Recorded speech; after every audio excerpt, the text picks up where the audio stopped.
When I saw it, my heart just went up into my throat. It was so beautiful.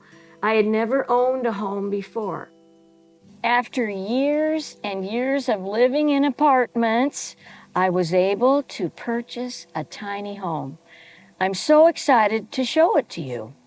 Welcome to my tiny home. The dimensions are length 26 feet, width 15 feet. I think the size is great. When you're at the front door and you walk in, there's a large living area. One side is the dining area and the living room, and the other side is the kitchen. Behind me is the bathroom, and right across from it is the bedroom. This is my kitchen, and I'll tell you its story. When I chose Factory Expo to make my home, they had a design lined out for each area. They showed me pictures, and I could ask for changes, but I liked the way it turned out. It's in a line, which some people might think, well, there's no division, but for me, it's freedom. I like the openness and the way it's laid out. I can move freely from the sink to the stove. The cabinets, some of them had to be taken out because of my dishwasher, but the dishwasher was important for me. I'll just call that an extra blessing, even though some cabinets or drawers may have gone there had I not chosen it. The cabinets, I feel like I have quite a few. They are fairly small. Really, all of them have a lot of things in, but I've tried to make it so I have the best access. My home is tiny, but my appliances are full size, except for the dishwasher, of course, that we just talked about. It's a little smaller, but one thing I don't have, which I thought I would never be without, is a microwave oven. They're usually rather big, and in the design of the home, the microwave was not put in above the stove. And I thought, okay, do I buy a microwave? I haven't yet, but what I did buy is this little guy here, and it does baking, it does broiling, it can toast, and it can air fry, which is something I really wanted to do. I never had an air fryer. It's rather tiny. Next time I might buy a bigger size of the same unit, but I really like it. My refrigerator is full size. I don't have the freezer under like some folks do where you can fit a lot more in the freezer, but still for me it's great, I think. In fact, sometimes I'll open it up and it will be almost completely empty because I don't cook as much. I guess my excuse is I've gotten older and I can't go through the whole process. But there's plenty of room in there. It's workable for me. I want to speak a little about my countertops. Looking at them from your point of view, you might think, well, there's not much counter space there. How does she cook? How does she prepare things? I'll tell you one funny thing. I will address that, but one funny thing, there's a little skinny bit of countertop on the other side of the oven and the stove. And I just love that little space. I have my butter dish there, and there's some other things that are just right by the stove when I'm cooking. The rest might be a little small, but I have worked with that. I have thought about what do I want on the countertops? Do I want anything there taking up space? And I found this basket arrangement here, but I put plates in it, napkins, spices, sugar bowl. So for me, that works well. Everything has a place. Then you might be saying, okay, fine. You've got your things there. On the countertop, where do you prepare your meals? And what I have to do, I do use the 2 pieces of countertop that I have here. I use them all the time, but I also move prepping materials over to the kitchen island, which can be moved if I need it to, but I'll sit there on the bar stool and prepare part of the meal. So that whole top is not only like a table for me, but it's like a cutting board and like just a preparation area. So I seem to do all right with the space that I have. The living room is connected to the kitchen, but I've tried to build some separation.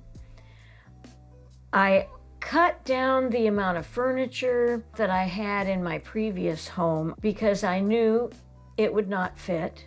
But what I did choose, I'm trying to choose multi-function pieces of furniture.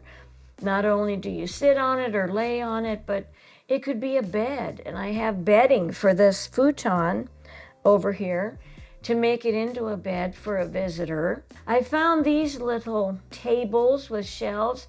I thought they would be multifunctional for people sitting on the couch, put your drink or any other things you want to put there.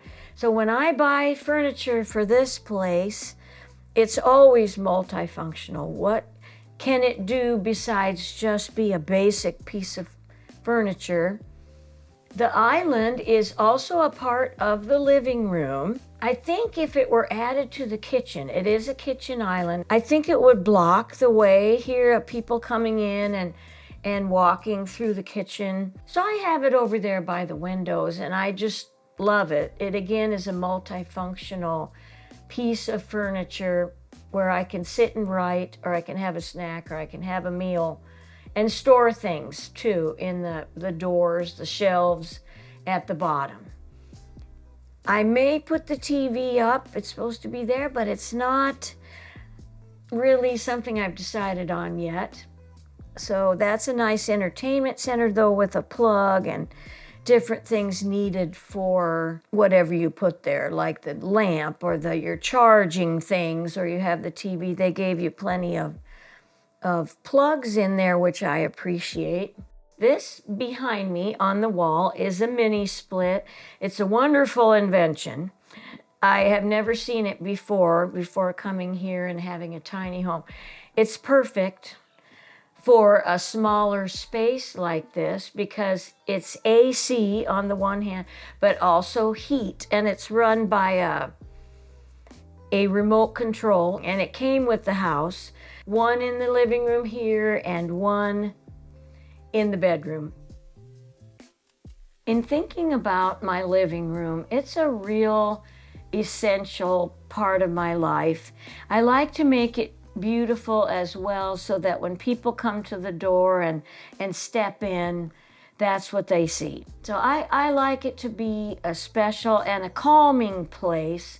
I like sitting there with my feet up on the ottoman, maybe watching a YouTube video. I don't look at this experience really in terms of making sacrifices. I know I did make some, but it's been such a joyful experience, that's what I think of, and not really the sacrifices. I became single in the early 2000s, and I have remained single all of that time. So I have been renting different apartments, but usually a studio apartment, which doesn't have a lot of room. Probably over a 3-year period or so, I was watching videos of tiny homes, lots of videos, and thinking, oh, I would love to have a tiny home. What would it take to build it? Where does it go? I had all these questions, but no answers yet.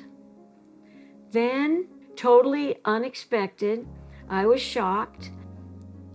The actual foundation of all this came, and it was a rather large inheritance. And suddenly I had this money, and I thought, oh, this might be an opportunity to buy a tiny home.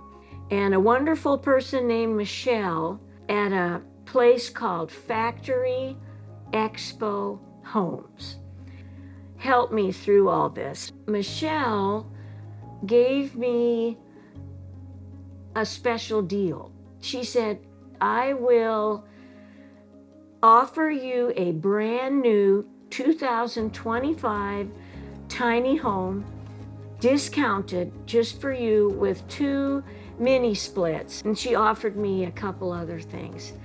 And I said, okay, because I trusted her and had the tiny home built. So this lovely home cost a little less than $65,000.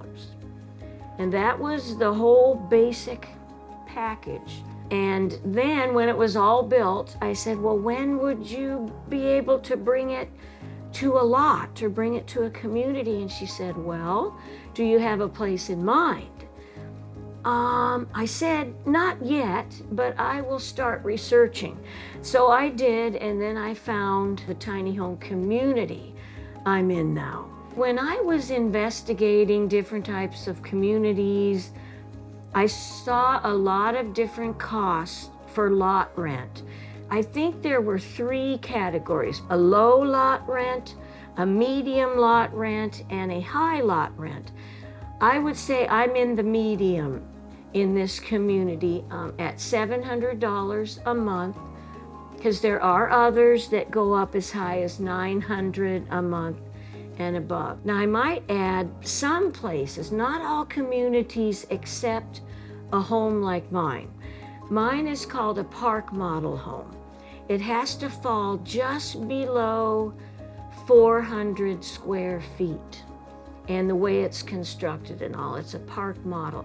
This community I'm in now accepts only park models. So that was easy, but there were others that said, no, we don't take any park models at all. We take what we call tiny homes on wheels. I don't think they have the size restrictions that the park model does, so you might get a lot of different designs. A benefit of this place is that it's 55 years plus. So there are people living here that are all basically the same age, and we can work together. We help each other. And when I was renting, there were a lot of young people around, and they of course have different activities, and it was hard for me to relate to them all the time. But here, we're all thinking pretty much along the same line, and that's so helpful to feel secure, and that's how it's turned out. Just a great situation.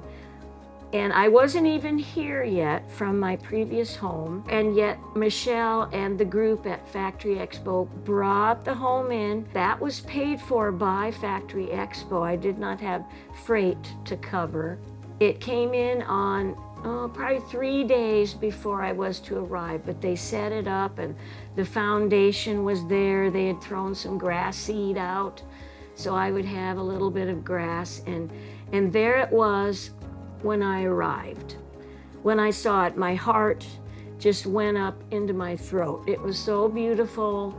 I had never owned a home before. Like I said, I was renting for a long, long time, but this was something I bought.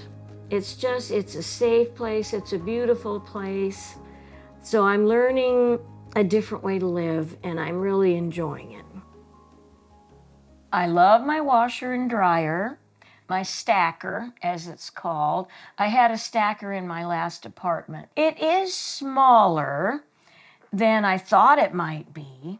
You know, I compensate for that by just washing more often and doing the smaller loads. The dryer's excellent. It's small, but it dries. I never have to put clothes back in there to dry them again. So really, it's a great unit, and I like how it fits in this spot that was set up for it. The only thing that surprised me a bit was that it didn't come with the tiny home, that I had to pay extra to have it. So if you're designing your tiny home, or you're working with someone that's building your home for you, a factory, make sure and ask a lot of questions. And if you can, find someone like I did that was a great guidance. I love my bathroom. It's very functional for me. I don't think of it as being too small. I have a real nice shower, and that's one thing that I was able to choose was the kind of shower. Did I want a form kind of shower, or did I want a ceramic shower? And I chose the ceramic. That's something I'd always wanted. Very big in there. I could fit my chair in there. What came to mind in the bathroom, because the bathroom is a place where a lot of humidity is generated, and they told me how to work with that.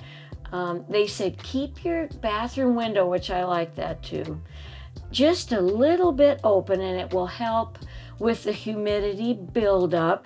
And they also said, try to get a dehumidifier to pull that moisture out. Because if you don't, in a tiny home situation, you might get mold growing in some corners. So I really took that to heart and try to do those things to prevent. One thing I have that's nice that you don't always see anymore is a cabinet that has some shelves in it. And this one has a mirror on the outside. So again, looking at that, look at all the ways that things can be used. And I like the cabinets that are up on the countertop. I like it. It's got plenty of room. My bedroom is a place I love to be. I never had a bedroom in a studio apartment, and I've been in a lot of studios. There's just no bedroom. So when I came here and thought, oh, I'm going to have a bedroom, I was so excited. And my daughter-in-law even said, wow, looking at the blueprint, the bedroom is almost half of the entire house.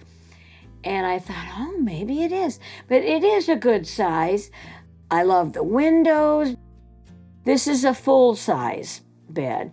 I don't know, I even think a queen size might fit in here. It's an adjustable bed. Head can go up or down, or the feet. So it's great. It's good to have for people that might have back problems. And it also has the mini split there, which is nice for sleeping comfort. This is my built-in dresser, something that I haven't had. I not only put clothes in there, the drawers are pretty deep, but I have towels in there, sheets, and the top and bottom are my jewelry and medicine and just different personal things. So very functional for me. This closet, this is my only real closet. So I've had to arrange it creatively so it would hold everything. I just tried to use spaces the best way I knew how.